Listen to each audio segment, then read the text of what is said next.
ఏంటి 50% వరకు తగ్గింపా? అవును మరి మన Gayatri Reddy silks weaver sale లో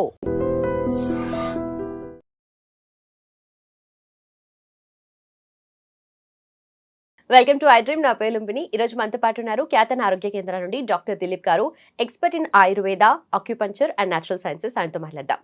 హలో సార్. హలో సార్, ఊపిరితిత్తుల సమస్యలు, లంగ్స్ రిలేటెడ్ ప్రాబ్లమ్స్ ఏవైనా చాలా ఉంటాయంటే ఈ మధ్య కాలంలో ఎయిర్ పొల్యూషన్ పెరిగిపోతుంది, అలాగే స్మోకింగ్ హ్యాబిట్స్ కానీ లేదంటే స్ట్రెస్ వల్ల కూడా ఒక్కోసారి ప్రాబ్లమ్స్ వస్తూ ఉంటాయి, స్లీప్ డిస్టర్బెన్సెస్, రీజన్స్ ఏవైనా end of the day lungs related issues అనేవి లోపల ఒక సిమ్టమ్ లాగా డెవలప్ అయ్యి చాలా పెరిగిపోతుంది కదా. సో దీనిలో కూడా చాలా రకాలు ఉన్నాయి. సో దేని నుండి ఎలా మనం బయటపడచ్చు అంటారు? అయితే ఊపిరితిత్తుల సమస్యలు అంటే ఇప్పుడున్న అలోపతి టర్మ్స్లో తీసుకుంటే 160 రోగాలు ఉన్నాయి. అంటే ఒక్క ఊపిరితిత్తుల వల్ల 160 రకాల రోగాలు, ఇంగ్లీష్ పేర్లు వచ్చే పదాలు ఉన్నాయి. మనకు వాటితో పని లేదు. కాబట్టి ఇక్కడ నేచర్ ఏం చెప్తుంది, ఊపిరితిత్తులకు ప్రధానమైన ఎలిమెంట్ ఏంటని చూస్తే అది గాలి. ఓకేనా?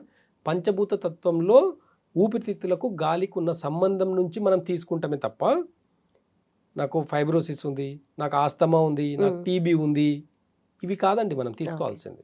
ఇవన్నీ ఈ మోడర్న్ సిస్టమ్ పెట్టుకున్న పేర్లు అనుకో. కానీ ఆయుర్వేద ప్రకారంగా చూసిన, న్యాచురోపతి ప్రకారంగా చూసిన, అక్యుపంచర్ ప్రకారంగా చూసిన రూట్ కాస్ మాత్రమే చూస్తుంది. కాబట్టి ఇక్కడ లంగ్ ఇష్యూ అని చూస్తుంది అంతే. ఊపిరితిత్తుల సమస్యల్లో ఎన్ని రకాల ప్రాబ్లమ్స్ వచ్చినా సరే దానికి కొన్ని మెడిసిన్స్, కొన్ని టిప్స్, కొన్ని అక్యుపంచర్ పాయింట్స్, ఇవన్నీ కూడా రూట్ కాస్ని సరిచేసేదానికి మాత్రమే పనికి వస్తుంది. ఎగ్జాంపుల్, ఇప్పుడు మీరు అన్నట్టు టీబీ ఉంది. ఒకప్పుడు టీబీ వస్తే భయపడేది, ఒకరి నుంచి ఒకరికి వచ్చేదని భయపడేది. ఇప్పుడు ఆ భయాలు కూడా అన్నీ పోయినాయి. కాకపోతే ఏమవుతుంది అని అంటే ట్యాబ్లెట్స్ ఎక్కువ రోజులు వాడడం వల్ల టీబీ తగ్గుతుందే కానీ బోన్ డెన్సిటీ మీద ఎఫెక్ట్ పడుతుందన్న విషయం చాలా మందికి, తక్కువ మందికి తెలుసు. ఓపెన్గా చెప్పాలంటే ఈరోజు ప్రతి ఒక్క ట్యాబ్లెట్కి దానికి ఒక సైడ్ ఎఫెక్ట్ ఉంది. ఓకేనా? ఎగ్జాంపుల్, ఇప్పుడు నిమోనియా వచ్చిందండి, పిల్లలకు నిమోనియా వస్తే ఫస్ట్ పెట్టింది యాంటీబయాటిక్ పెడతారు. యాంటీబయాటిక్ పెట్టిన ద్వారా నిమోనియా తగ్గుతుందేమో తప్ప ఆ యాంటీబయాటిక్ ఇంకా ఎక్కడైనా ఎఫెక్ట్ పడుతుందని చూస్తే డైజెషన్ మీద, లివర్ మీద ఎఫెక్ట్ పడుతుంది ఆ యాంటీబయాటిక్. అంటే అందుకే ఈరోజు జనాలకు అందరికీ కూడా అవేర్నెస్ వచ్చింది. ఏంటి, పిల్లలకు కానీ పెద్దలకు కానీ యాంటీబయాటిక్స్ వాడాలంటే భయం వచ్చింది, స్టెరాయిడ్స్ వాడాలంటే భయం వచ్చింది. ఆస్తమాకి జీవితం అంతా స్టెరాయిడ్స్ ఇస్తారు, ఇలాంటి స్టెరాయిడ్స్ వాడాలంటే కూడా భయం వచ్చింది. పెయిన్ కిల్లర్స్ వాడాలంటే భయం వచ్చింది. మరి వీటన్నిటిని అరికట్టే ఇంకేదైనా ట్రీట్మెంట్ ఉందా అని అంటే అది ఆయుర్వేద అని చెప్పొచ్చు, న్యాచురోపతి అని చెప్పొచ్చు, యాక్యుపెంచర్ అని చెప్పొచ్చు. జనాలకి ఇప్పుడు అవేర్నెస్ వస్తుంది. ఎందుకు అని అంటే ఒక ఎఫెక్ట్కి గురి అయిన తర్వాత తప్పు వాళ్ళు రియలైజ్ అవ్వట్లేదు.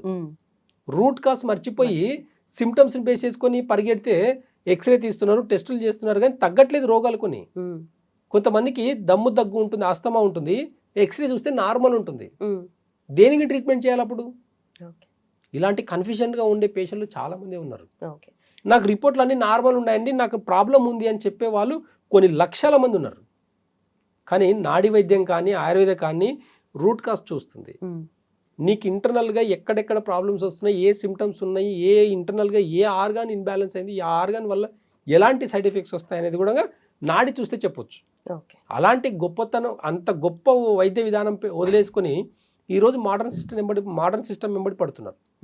అవేర్నెస్ లోపం వల్ల ఈరోజు ప్రతి దానికి సొల్యూషన్ వచ్చింది. కాబట్టి టీబీకి అయితే చాలా ఈజీగా ఒక 3 months ఆయుర్వేదంలో మెడిసిన్స్ తీసుకుంటే, కొన్ని డైట్ చేసుకుంటా పోతే టీబీ తగ్గుతుంది. సో ఫర్ ఎగ్జాంపుల్, ఇప్పుడు లంగ్ ప్రాబ్లం అంటే ఫస్ట్ గుర్తొచ్చేది ఆస్మా అంటారు. అయితే ఆస్మా ప్రాబ్లం ఉన్న చిన్న పిల్లలు స్కూల్లో గేమ్స్ ఆడుతూ కూడా వెంటనే వాళ్ళకి ఊపిరి ఆడక వచ్చేస్తూ ఉంటుంది కదా. సో అలాంటి వాళ్ళకి ఏం చేయాలి? అయితే చూడండి, ఆస్తమాకు పర్మనెంట్ సొల్యూషన్ లేదు. చిన్నగా ఉన్నప్పుడు ఆస్తమా వచ్చిందంటే పెద్దగా అయినప్పుడు కూడా ఆయాసపడుతూనే ఉండాలి. వాళ్ళు ఇన్హేలర్ వాడతారు, దానివల్ల సైడ్ ఎఫెక్ట్ లేదని రాసేయమని చెప్పండి డాక్టర్ని. ట్యాబ్లెట్లు, యాంటీబయాటిక్స్ ఇస్తారు. ఎక్కువ నిమోనియా, కొంచెం ఆస్తమాలో కొంచెం వాటర్ ఫామ్ అయింది అనుకోండి, కొంచెం ఆయాసం ఎక్కువైందంటే యాంటీబయాటిక్స్ ఒక 1 week, 10 days, 15 days, 1 month ఇస్తున్నారు యాంటీబయాటిక్స్. దానివల్ల ఎలాంటి సైడ్ ఎఫెక్ట్ రావట్లేదని చెప్పండి. ఆస్తమాకు జీవితకాలం ఎందుకు వాడాలి? ఆస్తమాకు సంవత్సరాల తరబడి ఎందుకు మెడిసిన్స్ వాడాలి? ఆయుర్వేదలో చాలా సింపుల్గా రెమెడీస్ ఉన్నాయి. కొన్ని గతంలో కొన్ని వీడియోస్లో నేను చెప్పాను. చాలామంది పేషెంట్స్ కాల్ చేసి చెప్తున్నప్పుడు చాలా హ్యాపీ అనిపిస్తుంది. ఇలాంటి ఆస్తమా ప్రాబ్లం ఉండే వాళ్ళకు పిప్పల చూర్ణం గురించి చెప్పాను, పిప్పల యొక్క గొప్పతనం చెప్పాను నేను. పిప్పల చూర్ణం ఆస్తమా మీద ఎంత ఎఫెక్ట్గా పనిచేస్తుందని చెప్పాను నేను. అది వాడే పిల్లల విషయంలో వాడే పద్ధతులు కొన్ని తెలుసుకుంటే సరిపోతుంది అంతే. ఏ పొత్తు ఆస్తమాలో కూడా కొన్ని సిమ్టమ్స్ ఉంటాయి. ఆ సిమ్టమ్స్ కరెక్ట్గా చూసుకొని ఏ సిమ్టమ్స్కి అది ఆ పిప్పల చూడడం హనీలు ఇవ్వాలన్నా, లేకపోతే అల్లం రసంలు ఇవ్వాలన్నా, లేకపోతే తేనెలు ఇవ్వాలన్నా, ఇంకే దాంట్లో పెరుగులు ఇవ్వాలన్నా, దాన్ని కూడా సిమ్టమ్స్ బేస్ చేసుకుని పొత్తులు పెట్టి ఇస్తామన్నమాట. అలాంటి చిన్న చిన్న రెమెడీస్ ద్వారానే తగ్గించుకోవచ్చు ఆస్తమాని. యాంటీబయాటిక్ కాదు, అది పెయిన్ కిల్లర్ కాదు, స్టెరాయిడ్ కాదు, పిప్పల చూర్ణం అండి. నార్మల్ మిరియాల యొక్క గుణం ఉండే పిప్పల చూర్ణంలో త్రికటకాల్లో ఒకటి అనేది పిప్పలు అనేది. ఆ చూర్ణంని జస్ట్ ఒక 1-2 months వాడితే అస్తమా పర్మనెంట్గా తగ్గుతుంది. ఈ అస్తమా ప్రాబ్లం ఉండే వాళ్ళకు జెయింట్స్ బోన్ అనేది డెన్సిటీ తగ్గిపోతుంటుంది, విటమిన్స్ ప్రాబ్లమ్స్ వస్తాయి, విటమిన్ డి ప్రాబ్లమ్స్ వస్తుంది, విటమిన్ డి ప్రాబ్లమ్స్ వస్తుంటాయి, ఇలాంటి మల్టిపుల్ ప్రాబ్లమ్స్ వస్తుంటాయి. ఈ ఎందుకు మల్టిపుల్ ప్రాబ్లమ్స్ ఎందుకు వస్తాయంటే రెగ్యులర్గా వాడే మెడిసిన్స్ వల్ల. కానీ ఆయుర్వేదాల రూట్ కాస్లో పిప్పల చూర్ణం కరెక్ట్గా 2 months రెగ్యులర్గా మంచిగా ప్రాపర్గా దాన్ని టైం టు టైం తీసుకుంటే పర్మనెంట్గా తగ్గిపోతుంది అస్తమా. అలాగే ఊపిరితిత్తుల ఇన్ఫెక్షన్, లంగ్ ఇన్ఫెక్షన్, న్యూమోనియా అంటారు కదా, సో దీని నుండి మనకి ఎలా బయటపడాలి, ఎలా ఉపశమనం ఉంటుంది ఆయుర్వేదం? ఇప్పుడు న్యూమోనియా అంటే ఏంది, బాడీలో అంటే లంగ్స్లో కొంచెం నీరు కూడా చేరడం అన్నమాట. వాళ్ళకు ముక్కు ద్వారా నీరు కారడం, లేదంటే దగ్గినప్పుడు తెమడ రావడం, ఇలాంటి కొన్ని సిమ్టమ్స్, ఆయాసపడడం, ఇలాంటి కొన్ని అంటే ఆస్తమాకున్న సిమ్టమ్స్ కొన్ని న్యూమోనియాకు ఉంటాయి. ఇది ఎక్కువ చూస్తే ఎవరికి ఎక్కువ అంటే పిల్లల విషయంలో ఎక్కువ. బాగా గుర్తుపెట్టుకోండి, పిల్లల విషయంలో ఎందుకు ఎక్కువ అని ఒకసారి ఆలోచిస్తే మిల్క్ ప్రోడక్ట్స్. ఈ రోజు పాల పదార్థాలు అంత విషమైపోయినాయి కాబట్టి ఈ పాల పదార్థాలు అన్నీ కూడా పాలు, పెరుగు, మజ్జిగ, వెన్న, నెయ్యి, టీలు, కాఫీలు ఇవన్నీ కూడా న్యూమోనియా మీద ఎఫెక్ట్ ఎక్కువ చూపిస్తుంది. కాబట్టి పాల పదార్థాలు మానేసి దానికి రూట్ కాస్లో కొన్ని మెడిసిన్స్ తీసుకుంటే న్యూమోనియా పర్మనెంట్గా 1 month 15 daysలో తగ్గించుకునే గుణాలు ఆయుర్వేద చాలా అద్భుతమైన రెమెడీస్ ఉన్నాయి. అలాంటి రెమెడీస్ వదిలేసి యాంటీబయాటిక్స్, సిరప్స్, ఇంజెక్షన్స్, ఇన్హేలర్స్ వాడడం వల్ల మీరు ఎన్నాళ్ళు వాడుతున్నారు, దానివల్ల వచ్చే సైడ్ ఎఫెక్ట్స్ ఎందుకు మీరు గుర్తించలేకపోతున్నారు? టెంపరరీ సొల్యూషన్ కోసం చూస్తున్నారు. ఎస్, ఇప్పుడు నేను ఆయాసపడుతున్నాను, ఇప్పుడు నాకు తగ్గాలి, ఈ నెలలో కొట్టుకుంటే హ్యాపీ. కానీ ఆయుర్వేదంలో కూడా, అక్యుపెంచర్లో కూడా, న్యాచురోపతిలో కూడా కొన్ని డైట్ చేసుకుంటూ కొన్ని మెడిసిన్స్ వాడితే 1 weekలో తగ్గే న్యూమోనియాలు ఉన్నాయి. దానికి రోజుల తరబడి, నెలల తరబడి, సంవత్సరాల తరబడి మెడిసిన్స్ వాడాల్సిన అవసరం ఏ డిసీజ్కి లేదు. ఓకే. అలాగే లంగ్స్ లో బ్రాంకైటిస్, శ్వాసనాళాల వాపు కూడా వస్తుంది కదా, సో దానికి ఏం చేయొచ్చు ఆయుర్వేదం? అయితే చూడండి, ఇప్పుడు కోవిడ్ తర్వాత ఫైబ్రోసిస్ అని చెప్పి కొత్త పేరు పెట్టుకున్నాం. అంత ముందు లేని పదం ఇది. కోవిడ్కి ముందు లేని పదం ఫైబ్రోసిస్ అని చెప్పి లంగ్స్ లో చిన్న చిన్న గడ్డల్లాకే ఏర్పడుతున్నాయి. ఏమైంది కోవిడ్ అందరికీ? కోవిడ్ వచ్చిన ప్రతి ఒక్కరు కూడా అప్పట్లో ఎక్స్రే తీసుకొని ఉంటారు. కోవిడ్లో పాజిటివ్ వచ్చిన వాళ్ళందరూ ఎక్స్రే తీసుకొని ఉన్నారు కదా, వాళ్ళందరూ ఎక్స్రే చూస్తే అక్కడక్కడక్కడ తెల్లగా ఉండింటది ఎక్స్రే ఫిలిం, చెస్ట్ ఫిలిం అనేది చూస్తే 2 side మంచి డార్క్ కలర్లో ఉండి మధ్యలో మనకు కనిపిస్తుంది. ఎక్కడైతే చుక్కలుగా కనిపించేవన్నీ కూడా ఫైబ్రోసిస్ లాగా అనమాట. అంటే ఇవన్నీ కూడా రక్తనాళాలు, అక్కడ ఉన్న రక్తం గడ్డలు కట్టింది అనమాట. లంగ్స్లో రక్తం గడ్డలు కట్టడం వల్ల ఇప్పుడున్న లంగ్ క్యాన్సర్స్ ఎక్కువైనాయి. ఆఫ్టర్ కోవిడ్ తర్వాత లంగ్ క్యాన్సర్స్ ఎక్కువైనాయి, బాగా గుర్తుపెట్టుకోండి.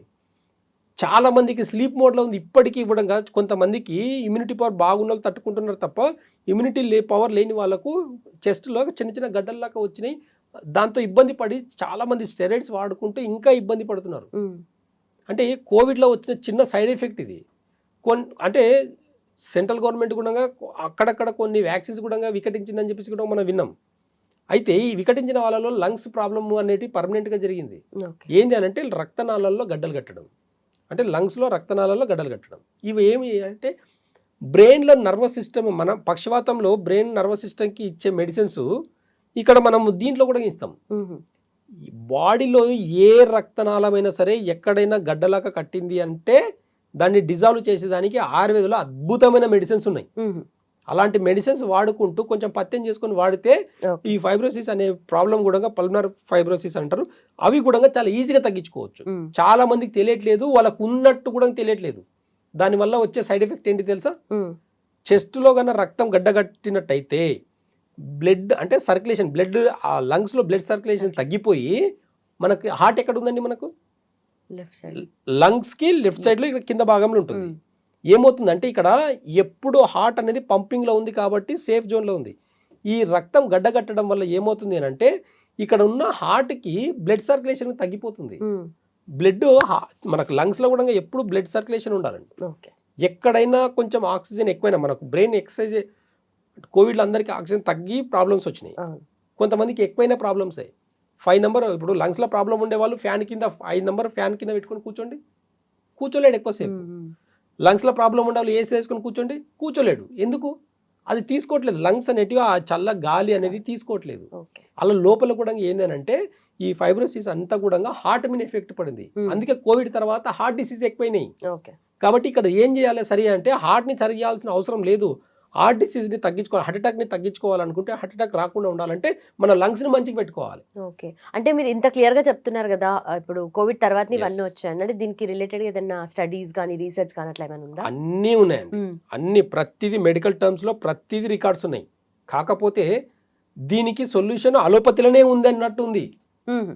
ఓకే, అర్థమవుతుందా? అలోపతిలో ఇంకా ఆయుర్వేదంలో అసలు దీనికి ట్రీట్మెంటే లేదు.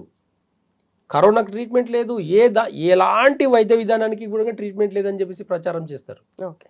ఆయుర్వేద మెడిసిన్స్ వాడుతున్నారంటే, ఎగ్జాంపుల్ ఒక షుగర్కి ఆయుర్వేద మెడిసిన్స్ వాడుతున్నారంటే ఇంకా మీకు గ్యారంటీ లేదంటే మీ కిడ్నీలు మొత్తం పాడైపోతాయి.